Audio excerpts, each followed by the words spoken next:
भोजपुरी में कहना है दीदी हेलो एक बात मुझे कहना है क्या कहना है?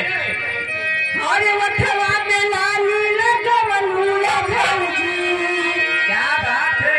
भौजी पुलिस में बात है अच्छा और कैसे कहा था? अरे वठवा में लाली लगवलुया भौजी क्या बात है? अरे वठवा में लाली लगवलुया भौजी अरे कहवा पे चलेगा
हेलो एक दीदी फरमाइश रख लेना है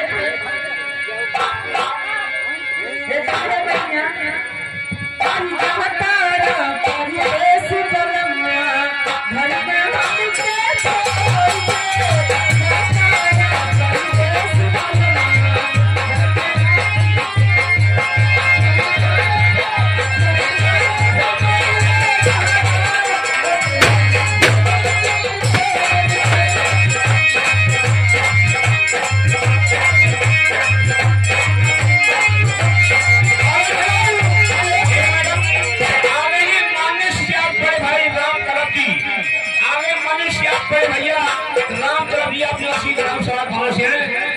का पुरस्कार है जो कि 35 मालिक है 20 का पुरस्कार और भैया को पॉइंटों से बार बार नमस्कार छोटे बड़े हेलो हेलो लेकिन ये दीदी क्या कहना है?